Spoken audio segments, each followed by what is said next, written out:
Everybody, Paul Tarantino.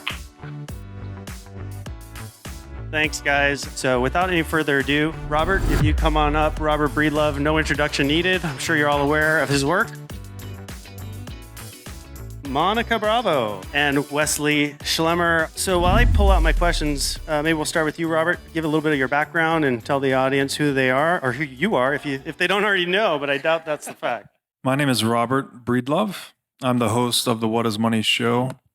We started podcast November 2020, and the mission has really been to just orange pill the world, basically, by getting people to ask the question, what is money? Background is accounting and finance. I used to run a hedge fund, lifelong nerd. Monika? Try again. Okay. Hello? Okay. Hi. So my name is Monika Bravo. I am from South America, Bogota, Colombia, but I moved to the United States in 1994, 30 years ago. I escaped the Matrix, New York City, 4 years ago, and I live in Miami Beach. I'm a multidisciplinary artist. I devote my work into public art. It's a service that I like to do because I don't really connect to the people other than the community at first, and then I let my work be. And also I'm what is called a polymath. I study many subjects, and that's what led me to Bitcoin at one point. I was very disillusioned from the art world and the way the whole art market works. So I started reading you in Medium with the whole time thing, because my work is about time. So that's how I got it. And then I was like curious about Bitcoin. And then I went really deep the rabbit hole in 2020. Thank God, pandemic. I'm studying with the Cypherpunk'd, the Austrian economics whole thing. I asked too many questions. I've learned a lot, and I am deeply in love with praxeology and human action. So, Wesley. Well, my name is Wesley Schlemmer. I am the president and co-founder of the Bitcoin Bay Foundation.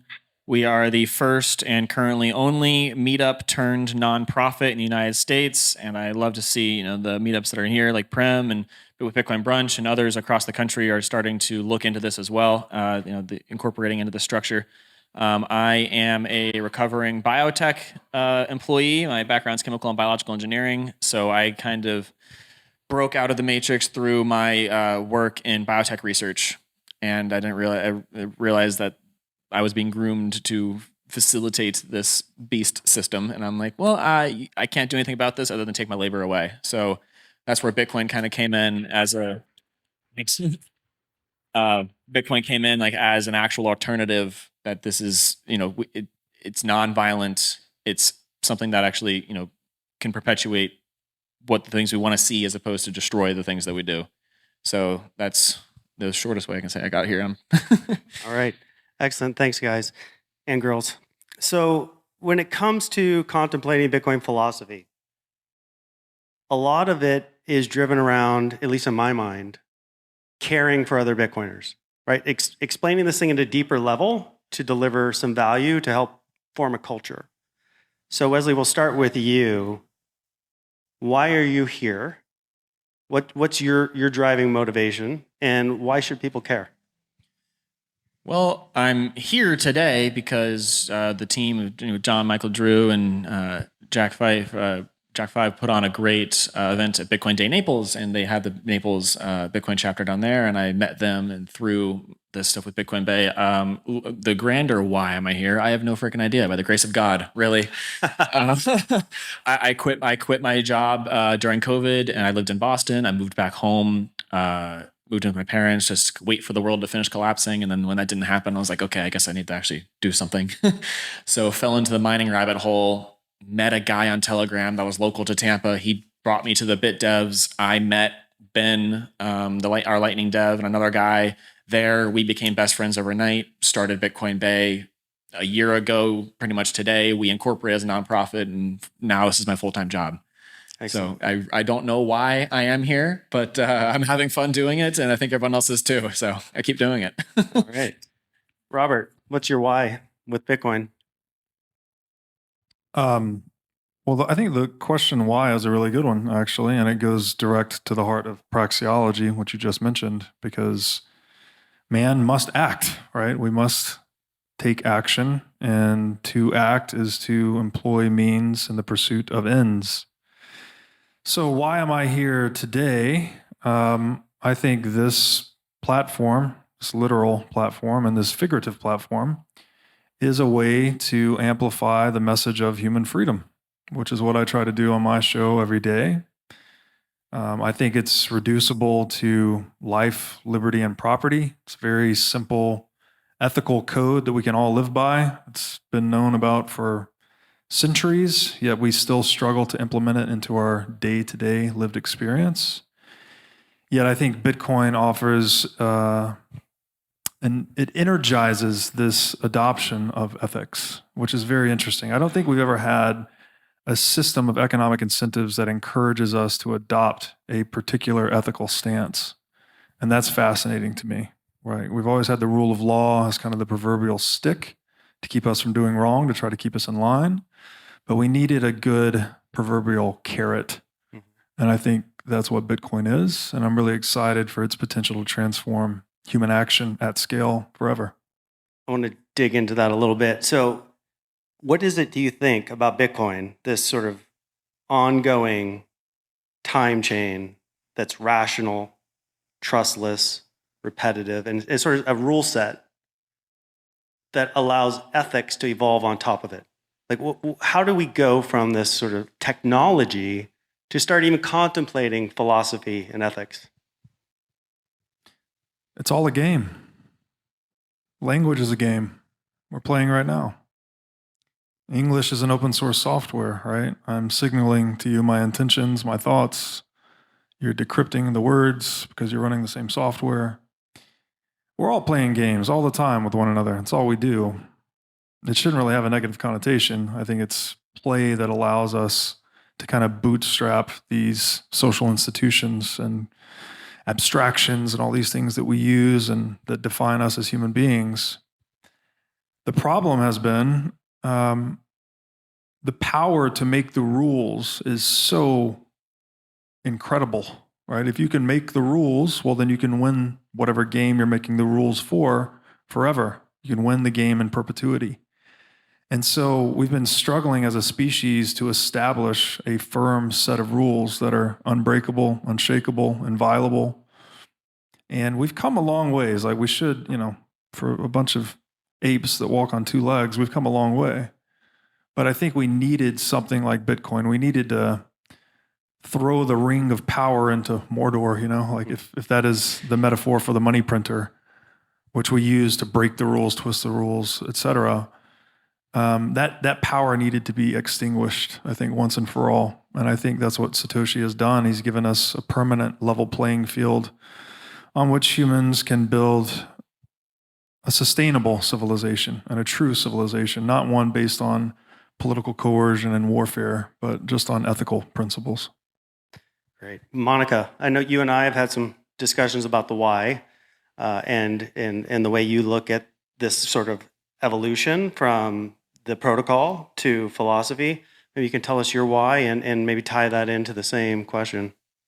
Okay, good. So when you're in New York and you're an artist, you're supposed to write about what you do, which is kind of interesting because for me, art is something that is more related to emotions, how people feel things, how people feel music or theater, something like that. So that was the very beginning when I started thinking, like, why do I have to do all this, like, pitching to other people? So my artist statement for a long time said many things. But when I moved here and I started really rethinking my life and what I was doing, I left the matrix. So I had the opportunity to see what was the whole programming that I had when I was in New York. I moved there in '94 when the PC was really at the height, which is political correctness. And I was buying my first computer with email and everything. So I got indoctrinated in a field that I didn't even know that now that I'm studying is more socialist and capitalist, and actors and artists have become tools for the system. So I didn't know I was trapped. So coming here and giving myself time to study and understand my reality led me into thinking what was important for me. So one of the most important things for me is evolution, and it's the evolution of my soul. So I'm here to evolve. And what does that mean? It means that I need to be conscious about what is unconscious. I need to be a person that is responding to things and instead of being reactive. So I've been dealing with, not dealing, but in a way, studying psychology for a long time. My father died when I was 8. He went to buy a pack of cigarettes and he never came back. His bookshelves had Nietzsche, Carl Jung, Schopenhauer. So I was reading his books so I could get close to him. And lo and behold, I just found myself looking for him. So that gave me like an expansion that if I want to expand my knowledge, I have to leave what makes me feel comfortable. And I didn't know how comfortable I was in New York until I left. I felt like a phony the last 5-6 years because I had to play a game.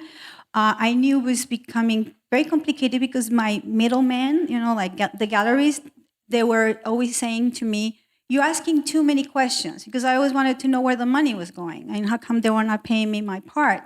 And I always been very interested in money, but more like the value.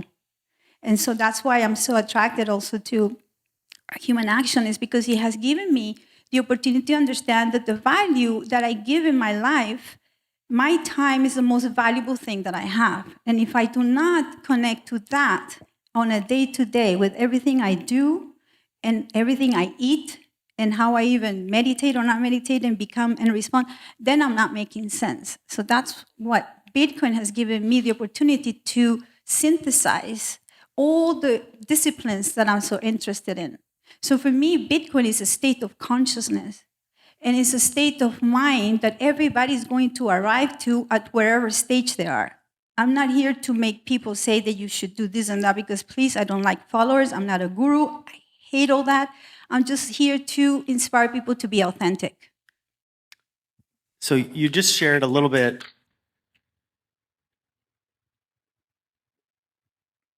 And I think this is important for all of us, right? We all have some sort of life experience, like Monika just shared her life experience. And there's usually some trigger in us from a life experience that immediately attracts us to Bitcoin. I know for me what that was. I'm hoping you all do as well. Maybe Robert, if you could maybe tell us a little bit about maybe your life experience and what was it that maybe triggered you to identify Bitcoin as a solution or something that you needed to bring into your life? So many things. Yeah. I'm not really sure where to start. I'll put together just a string of things that I think contributed. But one was I grew up basically. So that gave me an appreciation for money to start. I started playing an online video game when I was in my early teens called Diablo 2. And I watched this item in the game called the Stone of Jordan ring become money in the game. It wasn't the game designer's intention, but the economy just self-organized and made this thing a currency. And I participated in the game and became rich inside of the game, buying low, selling high, and sort of learned economics, unconsciously in a way. And then eventually people started selling those items for real money on eBay. And at that point, my mind was blown. I'm like, okay, something is weird here. This computer digital network land is now connected to real land, and money is some strange thing between the two. And so I kind of got focused on that.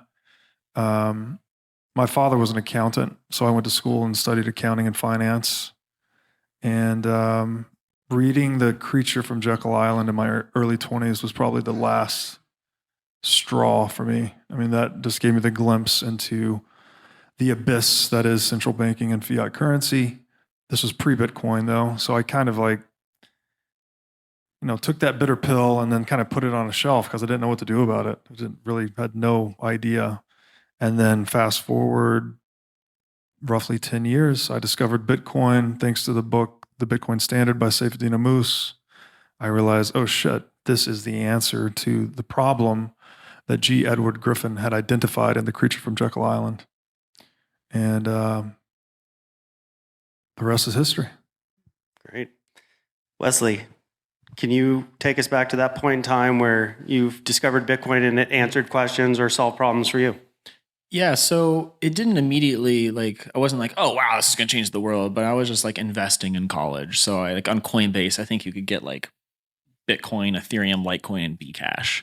And it was like right after the fork, and I was like pissed I missed my airdrop. I was like, come on, I could have gotten free money from this. It's like, well, what the heck? So for that just kind of like went on for a couple of years, but it was the Canadian trucker protest in Canada, obviously. But when their GoFundMe's were getting shut down, Give Send Go was getting shut down, bank accounts getting frozen, the only money that got to them was Bitcoin. Like it wasn't Ethereum, it wasn't Litecoin, it wasn't Doge, it was Bitcoin. Whether or not that was handled perfectly is a whole other panel. You can do a postmortem on that. But that was when I realized that they will shut down your bank account for not agreeing with them. And then the backdrop of COVID, of people losing their jobs for not complying with a standard that's different here than it is 2 miles away. People are losing their jobs. People's getting their bank account frozen. That was when I realized this isn't a game anymore. Because I was trading coins because I was shut down and nothing else to do. So I was like, I'm like, this isn't a game anymore. Like that moment was probably Satoshi's like Wikipedia moment. It was like, oh crap. I'm like, this is not a game. This is actually WikiLeaks. Sorry. Yes. Yeah. Rest in peace, Wikipedia. But this like value is being transferred across the globe to these people in this area in order to go against a state. And that was like, all right, this is not a peaceful environment. If it ever was. That was when I realized I'm like, okay, this isn't a game. Because in a free market and there's peace and all that, yes, you're going to have all the crypto projects and everyone's going to be doing things, but this is a hostile financial war that we're in. And it's not going to be a vibrant jungle. It's going to be more like a desert with an oasis. And so it was the Canadian truckers protest for me that really shook me and was like, okay, this is it. I dumped everything into it and moved on. All right. So I love that you described it as a war. It is a war. So, we oftentimes think about the dollar being weaponized against other countries, right? And it's obviously it is, but it's also weaponized against us, right? Inflation is a weapon against humanity prospering. Censorship is a weapon. Shutting down a transaction is a weapon. So when you think of Bitcoin from the perspective as a weapon to fight this war or as a defense mechanism, and, this is what Jason Lowry talks about a lot, and I know it raises a lot of, or gets people heated sometimes, right? To think of this in terms of a weapon. But when we think of it in terms of our Second Amendment, and the founders of our country developed this Second Amendment as a way to defend our property, defend our freedom, our rights. And is Bitcoin a new tool? Monika, I'm going to start with you. Is it the new tool? Is it the new Second Amendment? Is it the new war? Is it the gun to our financial freedom? Well, it's interesting to understand the whole concept of war, and the idea of freedom for me is very important. Since I'm very little, I've always been a feisty little shit, so I always want to be free and made every single decision in my life. So I am free and I'm still free, so that's why I love Bitcoin. But the most important thing is understanding the ecology of Bitcoin is where I think that I plug in so well. Because if you understand the ecology, you understand you have to take care of it. You have to take care of, nurture it. And for me, like protecting my body, protecting my mind is all about my own immune system. So I have to really have a very deep relationship to my ecology, and that's going to bring some ecology to the system of what Bitcoin is. So I am not expecting Bitcoin to be something out there that is going to do things for me. I think that's very fiat to think that things are done for you, that you're like waiting for things to happen. You make your life happen because you wake up in the morning and you pray or you meditate or you go out for a run or you stay in bed, you do nothing. Those choices for me are very important. So the idea of Bitcoin being a weapon, I would say it's more like a tool. It can be used. And all this like system right now is being used against that because there's one thing, there is ignorance. So when you study money, that's why I love your show, because when you study money, you understand everything. And that book of the creature of, like, it just blew my mind. Like, I'm right now in like the biggest conspiracy theorist because the biggest. I'm like totally teen. How does it, like the teen hat, whatever? I don't care. Because actually, if people understood the meaning of ignorance means it's not a pejorative thing. It's like you don't know. If you don't know something, what do? In my case, I raise my hand and I ask. I'm the most annoying student. I ask so many questions that sometimes they go, can we just wait until the end? And I go, no, I have the question now. So I think that we have the possibility to inquire. And when you understand the inquire can go in, but it can also go out, that's a very powerful tool. Great. Robert, I know you've had a number of conversations with Jason. How are you looking at this from the position of defense and weapon? So one of the things that Bitcoin made me appreciate, at least, is language itself, right? Language is very important to be precise with our words, but you also, so we could say like it's indispensable to us, really being human. It's almost defining of what makes us human. One of the things. The other thing being sophisticated tool use in general. Like language is one of the most sophisticated tools that we make use of. This is what separates us from animals. Yet as indispensable as it is also sort of insufficient for mapping the complexities of human action. Human action is much more complex than words can describe. And so Carl Jung has this phrase. He says something like, until you make the unconscious conscious, then it will continue to direct your life, and you will call it fate. And so I think Bitcoin has motivated or maybe even enabled us to make the unconscious reality of incentives conscious, right? Like we've been sold a lot of stories across history about why we've gone to war. We've been sold stories in the US. I mean, I remember being in elementary school and they told me this whole tale about how the Civil War was about ending slavery. And that's not what it was about. It's not what it was about at all. It was about the North maintaining the tax base of the South. The South had 1/3 the population. They were paying 3/4 of the taxes. Abraham Lincoln wanted to keep the tax base. He wanted to keep the revenue coming in. This was the motivation for the South wanting to secede, and this was the motivation for the North wanting to go to war. As we've seen over the past 4 years, right, that how quickly history can be distorted, censored, manipulated. The narrative gets twisted and changed to serve particular agendas. Just imagine how much the narrative has been twisted and manipulated looking backward. Right? If they can do it right in front of our face, how much has it happened hundreds of years in retrospect? So war, I think at the end of the day is like, look, we are social animals. Social animals are territorial. Territoriality comes with conflict, basically. We fight for stuff and land, resources, etc. That has been the motivation for all warfare. Pure and simple. There has never been a moral war. There's never been a justified war. Human violence is immoral in and of itself. Like, unless you are defending someone's act of aggression in a moment against you, in that moment, then it is immoral, right? Uninitiated violence is immoral by basically any moral code globally. War has been motivated by territorial expansion, the incentive of territorial expansion, the incentive of violating other people's property rights to take their stuff.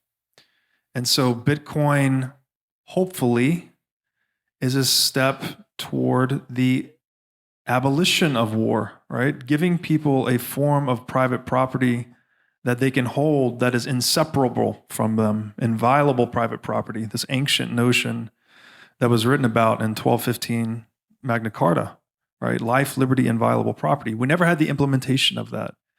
So now that people can store their purchasing power in a medium that no one can steal, and look, devil's in the details here, right? You have to take a lot of responsibility in terms of custody. It needs to be in a multi-sig. You need to have a lot of preparation in place for that phrase to be true. It just doesn't mean you buy Bitcoin on fucking Coinbase and you're theft proof. Like, couldn't be further from the truth, actually, if you're sitting there on Coinbase. So to the degree that Bitcoin does offer this assurance of theft-proof purchasing power, then I think it can simultaneously defund the war machine and disincentivize future armed conflict, criminality, violence, because there's no carrot at the end of that stick anymore. There's nothing to take, right? If you just hold physical gold, you can come in and kill me and take my physical gold. But if my Bitcoin's in a multi-sig, you can't take it from me. So what's the motivation for assailing a target? All right, we're talking about reducing the financial motivations and the funding mechanism of warfare itself, which is inflation. So you're kind of attacking warfare from both ends. And I hope that we can then shift our natural competitive energies as social animals into the peaceful competitive domain of economics. So that reminds me of, so what you just said reminds me of a lot of memes, right? They were just coming to my head over and over again, right? Not your keys, not your coins. And now we have the ETF. Nobody has keys. So I wanted to maybe touch on this, and Wesley, maybe you can start with this. You know, there's a lot of people coming into the space today that feel like, oh, I've got Bitcoin. I mean, I hear it all the time. Oh yeah, I have Bitcoin. I bought the ETF. And I said, you have price exposure. That's all you have. How do we, because you're in the education space, you're meeting with people face to face every day. How do you impart this sort of knowledge of what real Bitcoin is, how different of an experience that is compared to just having price exposure? How do you communicate the value? Very slowly and over time and with much difficulty. Because it's a mind. Sounds like Bitcoin. Yeah.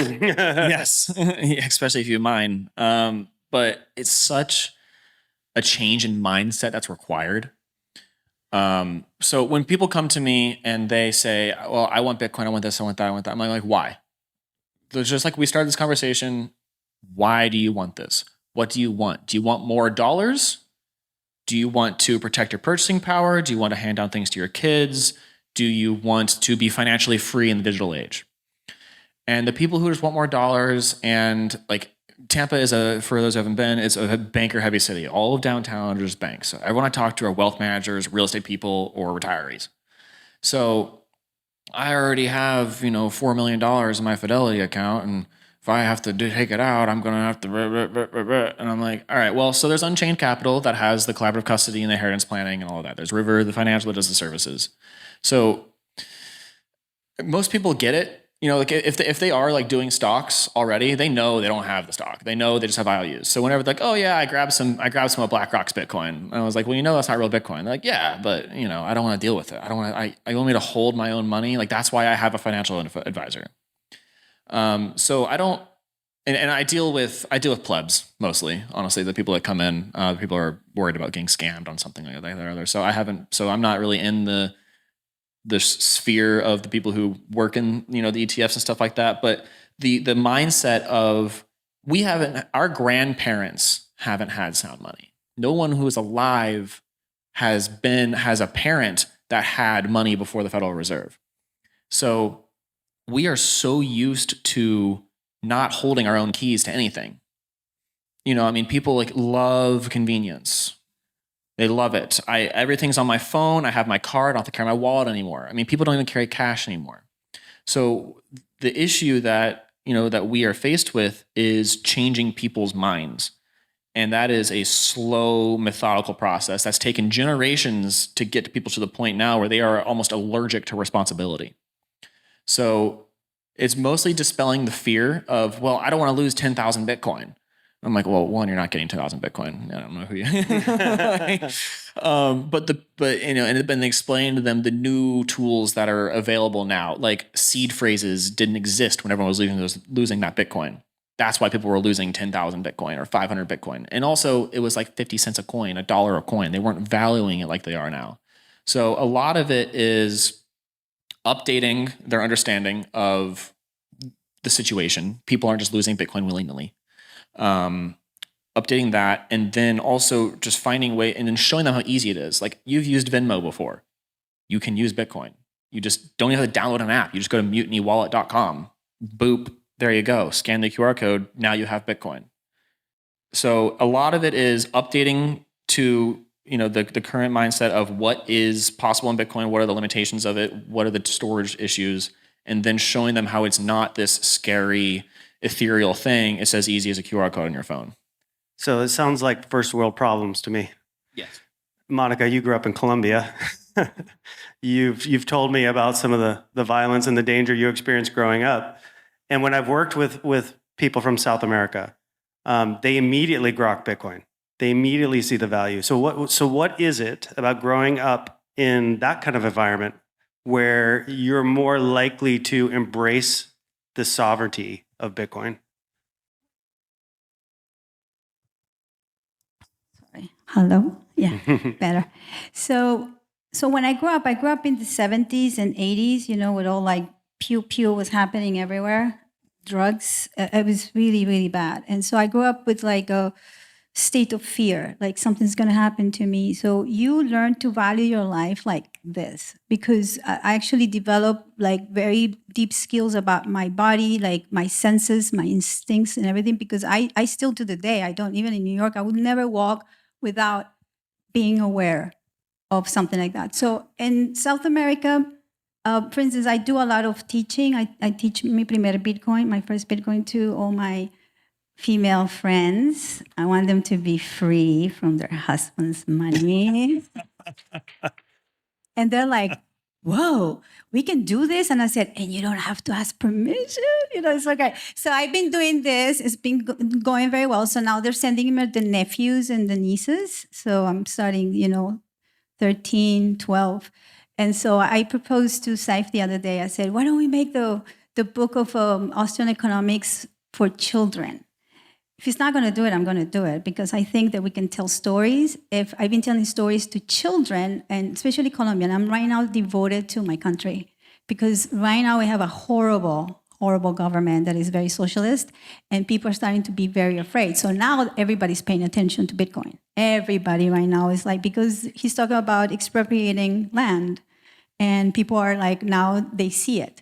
When you're under the disco ball, you don't care. But when you're under like a lot of fire, you pay attention. So I'm actually using the fact that things are a little bit fucked up in Colombia to just tell people, not with fear, but inspiration and education. Just letting them know that there are ways to understand what freedom is, financial freedom, but also all the things that Bitcoin represents, because it's another way of life. And I wanted to say a little bit about perspective. Only when you move from where you are comfortable, that's when you understand that there's something probably new that you didn't even know that existed. And that's what happened to me. Like, hadn't I just like study Bitcoin, I don't know where I would be right now. Probably doing something crazy, but not sitting here saying hi to you. All right. So socialism, capitalism, praxeology. And Robert, I'm going to direct this to you to start. These are all these ideas that have organized different cultures across humanity. In my mind, Bitcoin seems to be organizing a new culture. From the food we eat to the things we talk about, the things we care about, how we vote. And why is this happening? What is it about this time chain, this structure, that is reorganizing this human belief structure or creating a new one? It's a good question. People would joke that Bitcoin is a cult, but every culture starts out as a cult, actually. It's right there in the word. So people have been organizing themselves under different symbolic canopies or ideologies or religions or political ideologies, like whatever you want to call it. We've been organizing ourselves under common principles for a long time. This is another one of those defining features of being human, the fact that, well, we can organize 330 million people under the flag of the United States, for instance. No animal can do that. And when you look at those isms that you asked about, I like Hoppe's definitions the most, and it's all through the lens of property rights, because you get into these weird arguments where people want to say, oh, we need socialism, or we need communism, or we need fascism. But then you'll find the people arguing with one another all have different definitions for each of those terms, right? People think that socialism is something like, oh, we all just, from each according to their ability to each according to their need type of thing, that we can all just dispense with all this free market capitalist activity and just love one another. And unfortunately, that doesn't work at scale, right? Like, sure, that works in your household. In your household, you can be a full-blown communist, right? You probably don't charge your kids for breakfast. But at scale, we need to actually resolve conflicts over scarce resources in a way that's rational. And that is what capitalism is ultimately all about. So Hoppe, I'll start with Marx, actually. So Marx defined communism, right? If you could sum it up in one sentence, what is it? The abolition of private property. Okay, so that's one end of the spectrum. Hoppe defines capitalism as respect for private property and consensual transfers of private property via contract. So in the world of capitalism, individuals own everything. In the world of communism, individuals own nothing. The state owns everything. And the gradient between those two extremes is socialism, which Hoppe defined as an institutionalized policy of aggression against private property. So systematic, institutionalized, justified stealing, basically. And so those different political ideologies have different cultures that manifest around them. I think you'd be hard-pressed to argue that capitalistic societies have not they've been the best for humans, right? We've created the most wealth. They've tended to be the most moral. We've had the most human flourishing. Where taxes have been low and predictable and laws have been stable, we've had the most flourishing, right? Again, back to the idea of games, it's the stability of rules unlocks players to just play the game, right? And versus fighting over the rule-making mechanism itself. And so Bitcoin is just enabling this process, giving people, again, inviolable private property is helping us cultivate this new culture, I guess, of seeing through bullshit. Mm-hmm. Like you mentioned, we're eating different. Yeah. Well, yeah, people figured out fiat food's a bad idea. You shouldn't be eating seed oils and other metabolic sludge that will destroy your entire system. You probably shouldn't be going into the medical industrial complex for your health, right? They'll pump you full of experimental chemicals and put you on, all these things to maximize the revenue and minimize your health, right? It's sick care, not health care, fiat health care. And so Bitcoin culture becomes like this counterculture in a way that's counter to everything that is fiat, but it's aiming to envelop all of global culture at some point, right? Because really what we're advocating for is the individual respect for individuals' life, liberty, and property. And so on top of that becomes pure capitalism, something like that. I know that term has been bastardized and destroyed, and people look out on this world and they call it late stage capitalism, which is total bullshit, right? This is late stage central banking, which is monetary communism. Marx himself defined this in the manifesto of the Communist Party. It's measure number 5, you needed a central bank. So hopefully Bitcoin gets us to individualism, and that would explain some of the cultural shifts as well.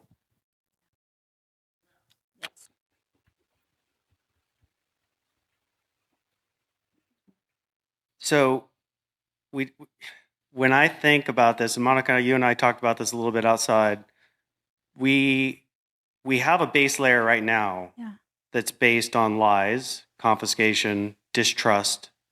It's a fraudulent base layer, the fiat system. And so if you wanted to impart value into this corrupt system, on the layers above it, you need to be more corrupt to really extract enough value to bring it back into that base layer. Now we have a trusted, rational base layer that eliminates corruption. The only way to play the game is to be a legitimate actor. How does that change these higher levels, right? And how do we extract value in the future to bring it back to the base layer? Well, it's very important to understand what the principles are. And if you have principles in your life, that's going to give you the base. So if you go to the origin of the word principle, that's the beginning. So if you start from the beginning and you understand what your principles are, you probably will know where is your top. You'll probably know where you're going to bend or where you're going to, what your price is, because everything has a price. So you're going to like build your life based on that. Now, I'm a very individualistic person, I'm an artist, so it's all about me. But at the very end, this all meanness is because my scope is to be individuated, to be able to transcend my reality in a way that I can use it to serve humanity. And so I serve by becoming aware of those principles and living them every day, all the time. Because that's why when I was in New York and I really understood what was going on with the art market, which is like a big money laundering. It's like you don't understand how bad it is. And you were being used, and some people just don't care. They say, I want fame, I want likes, or whatever it is at the moment, whether it's fame or a museum show or being part of a collection or going to the next biennial. Then you have to understand, how do you want to have that relationship to your own principles? Because at the very end of the day, you have a conscience. Some people never use it, but you do have that, and that's what's going to be your relationship to yourself and with what you want to leave behind, your legacy. So I'm just going to say something here that just came to my mind. It's very funny. It's not funny, but it's true. I was commissioned by the Vatican to do a piece for the Venice Biennale.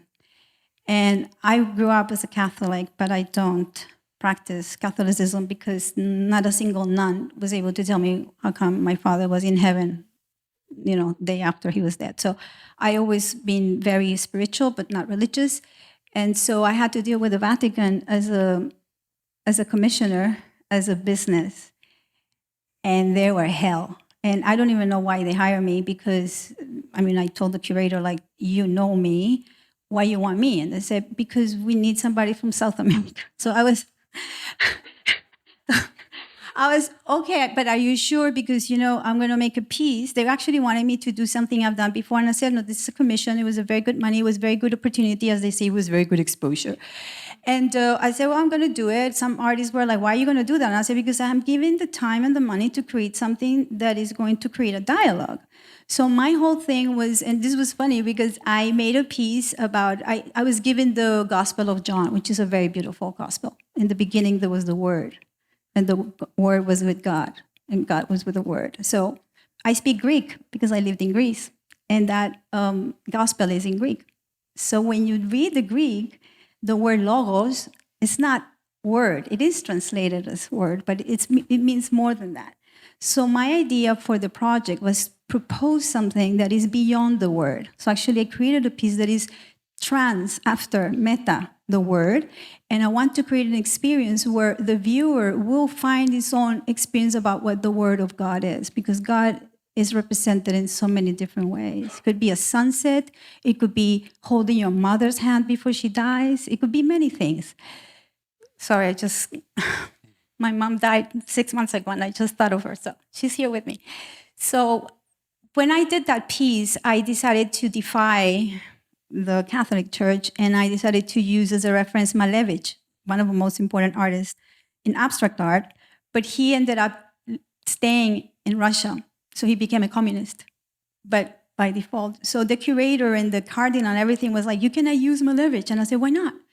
Because he's a communist. And I said, oh, then I'm going to use him, something like that. So I had to go beyond my limits to express myself. And it was a fight, but I did it. So I think that at the very end, you have to know what your principles are and go all the way. Otherwise, they own you and you're dead and you're not free. So everything that is being said down the line here has all been about individualism, and Bitcoin seems to have hacked into the individual through number go up, through creating abundance and wealth, like those selfish, like it's gamifying our selfish desires but it seems, at least to get into the game, right? If it is a game, if this game is attracting us for maybe fiat reasons initially, but then leading us down this path or this evolution where we start to consider the higher order values, start to lead us to think of ourselves as sovereign individuals as opposed to just an individual trying to collect more coins. This kind of gamification of individual sovereignty with what we believe is going to be a positive outcome, how is that happening in real time? So how is that being delivered to you in real time? For me, it's like I have to be authentic and I have to make sense to me. And whatever I'm going to do and serve, however I serve, if I'm doing it with the highest principles, I can actually contribute. And the word contribution comes from tribe. Contribute. I am giving something to the tribe. I'm not controlling the tribe. I'm not controlling the resources. And my resources, for instance, what I want to contribute is with education. And education is about asking questions to other people that they have never had, or making them think in different ways, serving as an inspiration for that. Like, hey, you can ask questions. I always say this to children. You can ask me anything, and they always go blah, blah, blah, and I go blah, blah, blah, and so don't give me if you want your child to go to college, don't get them near me because they're not going to go to college. I have really done very good job, and everybody who's not in college right now is thanking me because I want them to. I didn't go to college, by the way. I'm self-taught. And so I can prove that. So, you got to be, how to say this, is like you have to show up, but not show off. That's what I'm about. So Wesley, you run a tribe up in Tampa, all right? You've got a bunch of people that you're coordinating and helping. And Bitcoin kind of acts like this, right? You might get in for whatever selfish reason you get in for, but the people that spend enough time in it tend to become people that want to spread the message, right? This is the cult. This is the Bitcoiner who, like, my nickname is the preacher because I never shut up about Bitcoin. So what's happening with your tribe, and what happened in you where you turned from me to us? Yes. So, hello. I think you got Hello? it. There we go. Maybe. Nope. Switch, Monica. All right, there you go. So what happened for me is I just joined the meetup one day in January of 21. And after about a year of doing more meetups, and I started helping with the meetup, it got to the point where it was the same group of guys, the same bar, complaining about the same things. I'm like, what are we doing? What are we doing here? I'm sick of spending my Thursdays with the same group of guys. Like I was 24 at the time. I'm like this. I'm gonna become a loser if I just keep doing this. So that was when we decided to actually incorporate, because it was getting to a point where, like, this is just it is a group of individuals, and very short sidebar. The individualism is a strength and weakness, because if you are alone, you are easy to just pluck off and discard. So I don't think that, and Bitcoiners love to be individualistic, but we do all need to come together, like we are coming together now. And so, thanks, Ben. And so that was kind of the realization that I had come to, was that we need to organize. An organized minority always beats a disorganized majority. Populism does not work, has not worked. You get the French Revolution with the populist revolution, not the American Revolution. If people want a clean change, you need to have a group of people that you are with and know personally, face to face. We mentioned earlier about being algorithmically screened if you're using something else. The face-to-face interactions that the Bitcoin meetups provide are the most important things we've had since the Palais Royal in Paris. So I'm so glad you call it a tribe and not a cult. My sister keeps saying I'm starting a cult, and I'm really trying not to. But we decided we've come together, and like you said, we've showed up, and we're setting an example. Like I don't preach anymore because there is so little ROI to that. We have weekly meetups, provide a consistent which is important, consistent space and opportunity, just like Bitcoin Brunch does here in Miami every Sunday at Naomi's 10 to 3. If you're in Miami, go to that.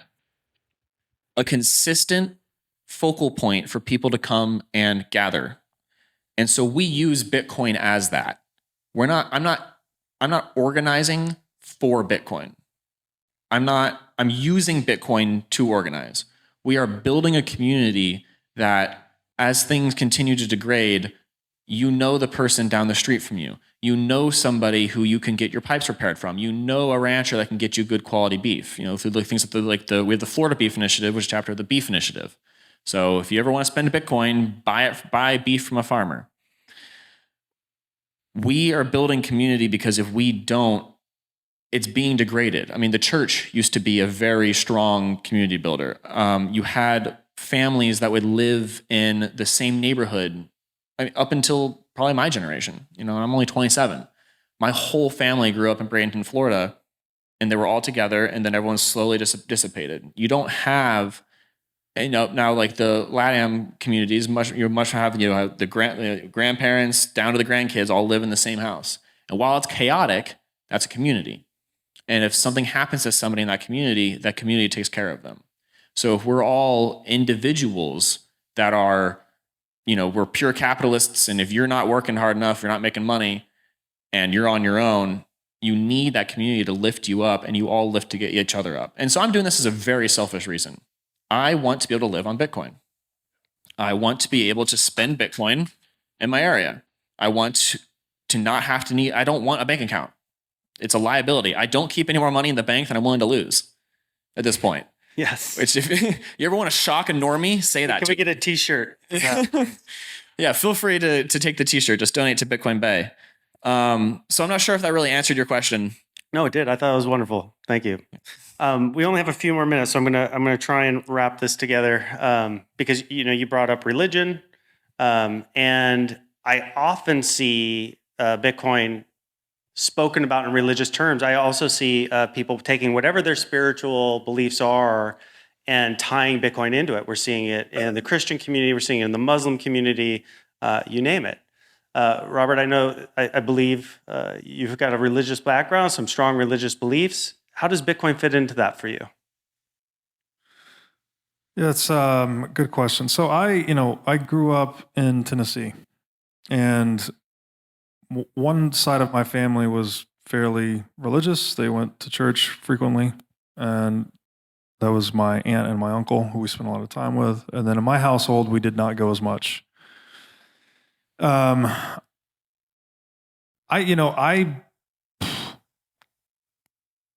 started reading a lot when I was young. And so I basically got to the point where I was a rational atheist in my early teens.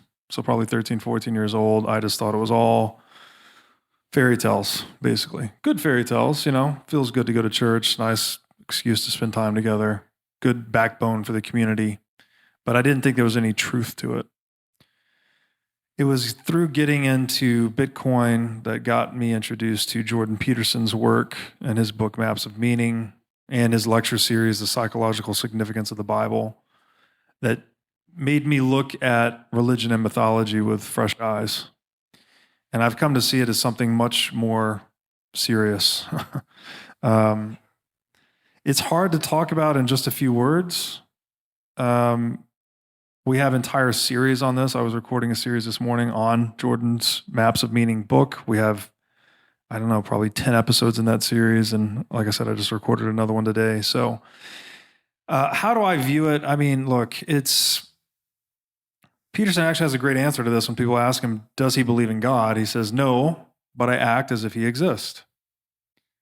And so for me, I actually don't care what your propositional beliefs are. Like, you can believe in whatever it is you please, so long as you act properly.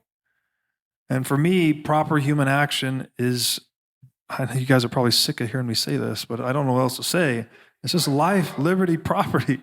It's really that simple. Life, liberty, property, leave people alone. Everyone just mind their own business. All human action and interaction should be consensual, non-coercion. All these moral intuitions we have about everyday interaction, right? If you want to date someone, if you're into them, you have a romantic interest, you don't coerce that person into liking you, right? You consensually engage them. There's a back and forth. You try to win their heart. You don't go bludgeon them over the head until they date you, right? Why do we do that in our economic relationships? Why are we fighting wars with one another? Why aren't we engaging in long-term trading relationships that actually are win-win situations for both sides? It's tricky. And I guess this has been the aim of religion, and I want to be careful people also get very concerned. I would differentiate my language between religion and organized religion. Obviously, organized religion, once you institutionalize a thing, you introduce the human element, and we always fuck it up somehow. But there's some purity in religion, right? If you study the word and you have a one-on-one relationship with the Bible or with the Quran or with whatever your book is or your religion is, there is ancient wisdom there, and it's useful for implementing into your life. And I'll just leave it at that. That's great. Monika? I know you. So you've kind of come to a similar decision from a different path. yeah. Maybe you can explain your path and where this relates with Well, I Bitcoin. said a little bit before that. I mean, I grew up in a family with my grandmother. I think she's in heaven because she really truly believed she was going to go to heaven. My mom, she just left us at the church, and she says, "Don't tell anybody, but you should really listen to the sermon and then come to and tell my mother what is it about." So she never went to church, but she became more religious at the end. But after my father died, I was like, no, this is not going to happen. So I started exploring different kind of philosophies. And when I lived in New York for 30 years, almost 27 years, I say that New York shaped me in so many ways. And one of the things that it shaped me was spiritually. I was able to get educated and have a deep relationship with different kind of practices. So my core practice is Taoism. So I became a martial art, with Tai Chi, and I studied 12 years with a master. And you study the whole Taoist cosmology, which is very beautiful. It has a lot of stories, mythology, but you also practice the art of taking care of yourself because you want to live a long life. So you learn about your own internal medicine, energy. It's very beautiful. So I study that. I then one day said, and I became a Buddhist. I meditate every day for 30 years, never miss a day. It's very important for me. But then I became very curious about the Western way of thinking. So I was curious about, it was the time where Kabbalah was like a big thing, like Madonna was going there. And I was like, you know what, I'm just going to go there and see. And I hated the whole Kabbalah place because it was very, office-like. So I didn't like the lightings or whatever. So I did something. I would go over there and close my eyes and listen to them.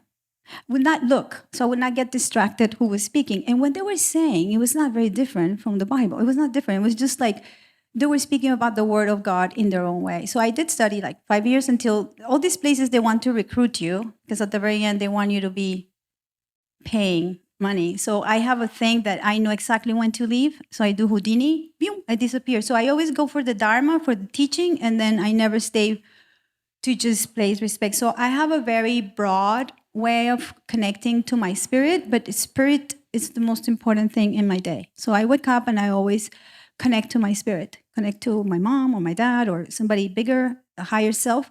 And I always ask the day to give me grace. Just give me grace. Give me the best of me today so I can be good. I can find the difference between what is correct or not. So I am very spiritual, but I'm zero religious, zero. Wesley, unless you have something to add, I wanted to open up for questions from the audience. I'm a Christian, I pray, and it's really changed my life. I don't have nearly the background or anything like that. I'm not a very good one. All right, guys, here's your opportunity. These three wonderful guests up here. Any questions for them? Anything I might have missed that you're dying to know? This gentleman back here. So for Robert, I saw that you recently became a Miami resident. Are there any anything coming up to close out the year with the What is Money Studio, an opportunity for the larger community to see what you got going on, or how is that set up? And do you plan to engage with Miami's Bitcoin community? Thank you for asking. Yes, so I did become a Miami resident as of November last year. Yeah, thank you. Um, you were talking about the meetups, and yeah, I think Bitcoin, again, obviously spend a lot of time talking, philosophizing on the show, and there's some use to that. Hopefully, I find some value in it. I think other people do as well.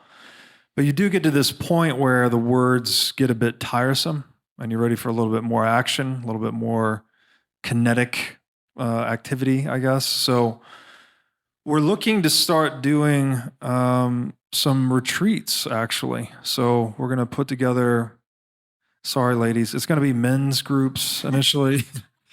My audience is 93% men.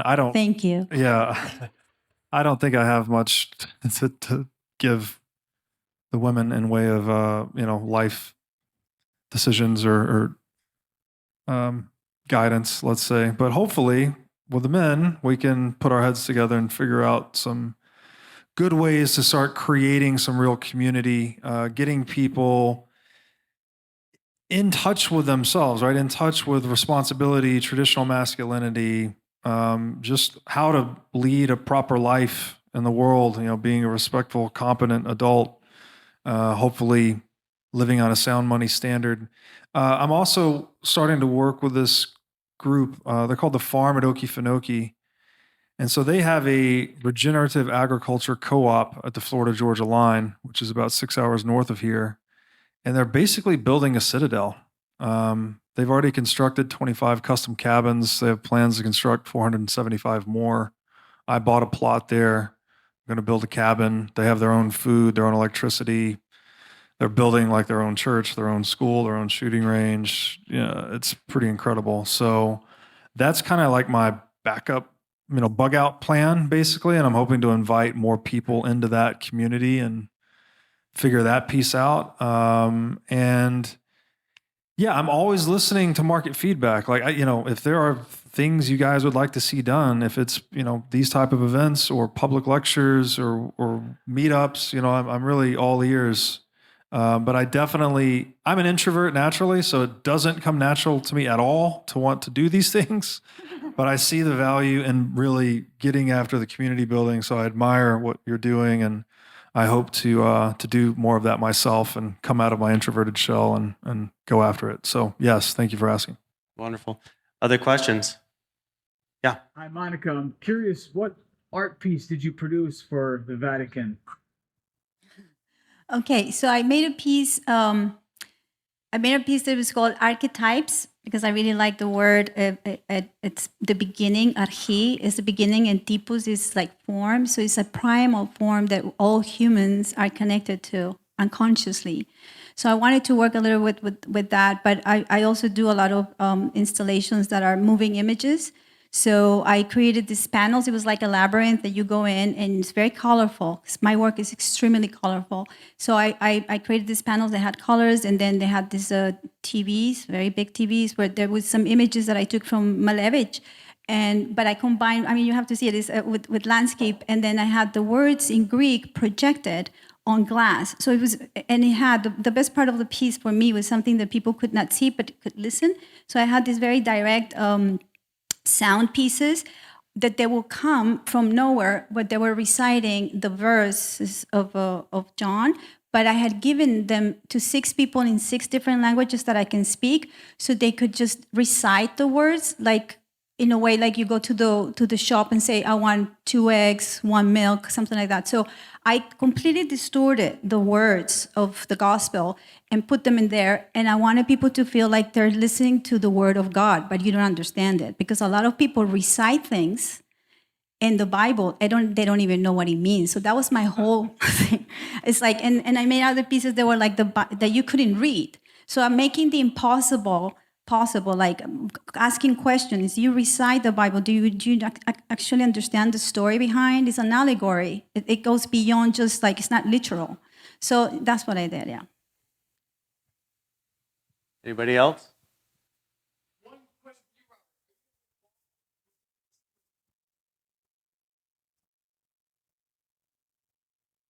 No plans to. But again, I'm all ears, open to suggestions. All right, last call. All right, guys. How about a round of applause for these wonderful panelists? Thank you. Thank you, guys. Thank you. Thank you. All right, fantastic panel and a great way to wrap up the day.